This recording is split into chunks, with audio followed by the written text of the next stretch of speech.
C'est un réel plaisir pour nous, amis auditeurs, d'être en votre compagnie et de pouvoir partager ces instants avec nous. Nous vous disons infiniment merci et bienvenue à l'écoute de votre émission. Réel plaisir pour nous une semaine de plus ensemble pour décrypter l'actualité au pays des hommes intègres. Et les sujets, il y en a aujourd'hui et nous essayerons de les passer à la loupe grâce à la bienveillance, bien sûr, de nos invités sur le plateau. Et justement, on fait connaissance avec nos invités aujourd'hui. Alfred Consigré, bonjour. Oula. Alors Alfred Consigré, bonjour. Oui, bonjour Taïrou Bationé, bonjour à ceux qui nous écoutent actuellement. Merci infiniment de répondre présent à notre invitation. Mamoun Sawadou, comment vous allez? Aïe, d'accord. On revient tout à l'heure en studio, pardon.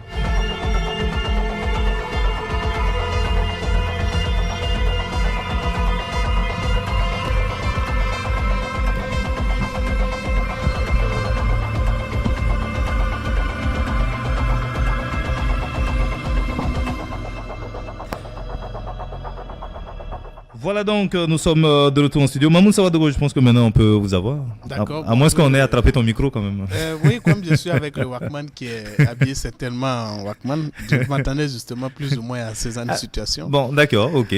Bonjour et bonjour à toutes et à tous. Oui, bonjour. En tout cas, Mamoun Sawadogo, on te dit merci infiniment de répondre à présent à notre invitation également. Oui, on va laisser Dimitri s'installer. Oui, Dimitri va rentrer s'installer puis on va lui dire bonjour en même temps avant de démarrer, bien sûr, et de donner la parole bien sûr aux invités du jour. En tout cas les sujets comme je le disais tantôt, il y en a aujourd'hui et on essaiera de les passer donc en revue. Alors Dimitri, on te prend au dépourvu en même temps, comment tu vas? Oui, je vais très bien et chez vous et également un coucou spécial à l'endroit de tous les auditeurs qui nous écoutent. Actuellement l'agent est venu? Parce que tu nous avais dit que tu passais à la banque avant de venir, donc c'est ce qui a fait ce petit retard. L'agent est venu. Le milliardaire. Non, c'est juste des formalités administratives. On va pas à la banque pour faire formalité administrative. Quand on va à la banque, c'est pour aller soit prendre l'argent, mais à leur donner l'argent. Non, tu peux aller juste pour apporter tel papier ou telle photo d'identité, c'est possible. Pour réactualiser juste un compte, c'est possible. Ah, tu as vu? J'ai dit... Bon, d'accord, on gère ça hors antenne. En tout cas, messieurs, merci en tout cas infiniment d'être sur le plateau. On va enchaîner tout de suite avec le premier sujet que nous allons aborder aujourd'hui. On célèbre, en tout cas, on a célébré ce 3 mai, donc la journée internationale de la liberté de la presse. On va voir un peu l'état des lieux au Burkina Faso. Messieurs, vous êtes tous dans des organes de presse, dans les différentes rédactions. Alors aujourd'hui, peut-on dire qu'au Burkina Faso, quand même, la liberté de la presse est une réalité au pays des hommes intègres? Dimitri? Je crois que c'est, quoi qu'on dise, parce que vous savez, la liberté de la presse, c'est une question assez très sensible parce que ça dépend de là où on est, ça dépend de quelle pression on subit. Et comme vous savez, c'est pas toutes les pressions qui sont dites. Donc c'est comme dire, vous pouvez avoir, en fonction des organes différents, il peut y avoir des journalistes également, toujours au Burkina, qui ont peut-être des difficultés pour exprimer ce qu'ils pensent ou également écrire des articles dont ils veulent que ça respecte un peu tous les standards. Mais d'un point de vue général, on peut remarquer que la parole quand même est assez libéré. On voit qu'il y a très peu, en dehors de quelques poursuites judiciaires ou quelques responsables d'organes ont été condamnés. Notamment, je parle du cas du confrère Mutation ces derniers temps. En dehors de ça, il y a naturellement quelques pressions au niveau des organes publics et tout. Je crois que relativement, on peut dire que la liberté d'expression est un peu libérée parce que c'était au prix de nombreux sacrifices. Absolument. Et surtout là-dessus, quand vous prenez le dernier rapport de Reporters sans frontières qui classe le Burkina quand même parmi le premier pays en Afrique francophone, également le 5e en Afrique, ça fait quand même, ça veut dire quand même il y a quelque chose qui est quand même fait pour garantir ces libertés-là. Mais comme l'a dit un peu la plupart des acteurs des médias, il ne faut pas que les gens prennent ça pour un acquis. Ce n'est pas un acquis, ça peut se dégrader du jour au lendemain. Donc il appartient toujours, et cette liberté n'est pas parce que c'est pas l'État, les structures étatiques qui leur donnent, c'est les journalistes, les médias eux-mêmes qui sont battus pour avoir cette liberté-là. Donc ce n'est pas quelque chose d'acquis.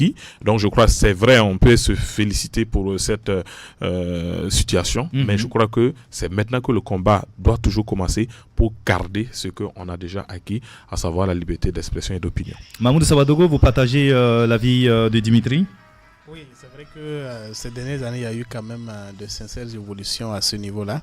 Mais ce qu'il faut peut-être noter, en plus de ce qu'il a dit, c'est que on a comme l'impression que sur la place publique, le journaliste est beaucoup plus libre. Il faut maintenant peut-être qu'on travaille dans les rédactions parce qu'il y a aussi une autre forme donc, de restitution qui sont constatées donc, dans les différentes rédactions.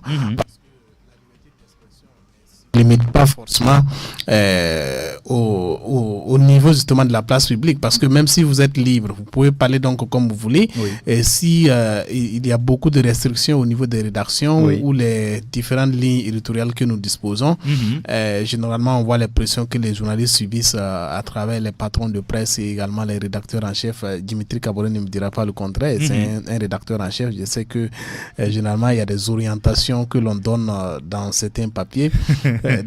Donc, je pense que c'est à cela aussi qu'il faut désormais donc attaquer. D'accord. Parce que c'est un véritable problème. Le journaliste peut être aujourd'hui être capable d'assumer un article, un papier à publier donc dans son organe de presse, mais si son directeur de publication n'est pas justement capable d'assumer cela va poser problème. Et il y a aussi que la législation à ce niveau-là, il faut revoir, parce que lorsque vous prenez les questions de diffamation, généralement le journaliste est cité comme témoin devant le procureur. C'est le directeur de publication qui assume toutes les responsabilités, même si c'est pas lui qui a écrit l'article, encore moins c'est pas lui qui a fait l'enquête.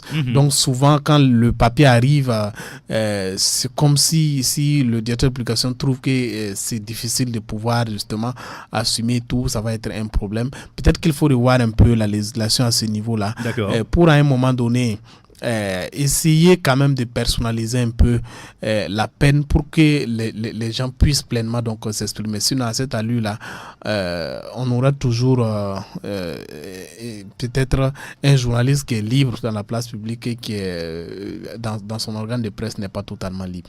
Alfred Conségré, sur le même sujet également, point de vue? Oui, bon, je pense que la liberté de presse elle est relativement encourageante au Burkina Faso. Maintenant, il faut dire que rien n'est acquis définitivement. Il faut que les hommes de médias travaillent donc davantage à consolider ce acquis-là. Et surtout, je me rends compte également que en réalité, le problème qui se pose, c'est que le blocage vient parfois même des hommes de médias eux-mêmes. L'autocensure est réelle. Voilà, c'est vrai que il arrive des fois que il y ait des pressions, mais cela ne peut être généralisé. Voilà, donc je pense que également au niveau des journalistes, il faudra qu'on travaille à enlever ce blocage là qui est en nous pour pouvoir donc profiter de ce cadre d'expression, cette liberté relative qu'on a en tout cas au Burkina Faso. Lorsque vous regardez, la liberté de ton existe. On a également une presse plurielle avec une diversité de titres, notamment au niveau de la presse écrite. On a vu également donc cette floraison de médias en ligne. C'est une dynamique intéressante. Il y a également les multiples radios. On a vu des chaînes de télévision qui sont annoncées. Ça veut dire que le terrain d'expression existe. Il suffit peut-être d'encadrer suffisamment donc certains journalistes, parce que vous vous rendez compte qu'aujourd'hui il y a beaucoup plus de jeunes sur le terrain. Il faudra peut-être revoir la question de la formation pour qu'on soit donc à la hauteur des défis du moment. Mais d'ores et déjà, on peut se réjouir donc de notre sort, de notre situation, même si je pense que faudrait également donc travailler à améliorer les conditions donc de travail donc des journalistes. J'oublie encore le fameux processus qui était donc au niveau du Conseil supérieur de la communication pour permettre donc de revaloriser le traitement de la convention collective. La convention collective, voilà, je pense que le prochain combat, à mon avis, doit être cela pour pour permettre à la majorité des journalistes de sortir de cette état de précarité là, afin que bien sûr on puisse travailler en toute liberté, parce que lorsque tu as faim, tu es vulnérable, et il y a des journalistes qui peuvent facilement céder à la tentation. Absolument. En vendant leur plume. Donc c'est pour me résumer, la situation elle est encourageante, mais il faut travailler à consolider ce acquis là en faisant un certain nombre de choses, notamment en renforçant renforçant donc les cadres de formation des hommes et femmes de médias, voir également comment permettre une mise en application réelle de la convention collective pour aider également donc ces artisans de la plume. Voilà vraiment en réalité, en résumé, voilà mon point de vue en tout cas à l'occasion de cette journée. En tout cas, une journée qui a été célébrée donc cette semaine, et puis on le dirait, c'est vrai que le Burkina Faso peut-être en tout cas est bien logé, et comme on l'a dit sur le plateau, mais ailleurs en tout cas c'est d'autres réalités, et nous partageons cela bien sûr, et nous sommes de tout cœur avec ces autres confrères d'autres pays également qui vivent pas forcément les mêmes conditions qu'au Burkina Faso. Messieurs, le Burkina Faso, pays des hommes intègres, au cœur de sa capitale, Ouaga24.com. Ouaga24.com, c'est votre site internet d'information générale, politique, santé, société, people, cuisine, sport, technologie. Tout est décrypté pour vous sur votre site internet Ouaga24.com. Ouaga24.com, c'est aussi Radio Burkindi, la web radio dédiée à la musique burkinabé, et BFTV Live, votre web TV. Ouaga24.com, toute l'actualité en temps réel, 24 heures sur 24 et 7 jours sur 7. Alors, à tout de suite sur Ouaga24.com.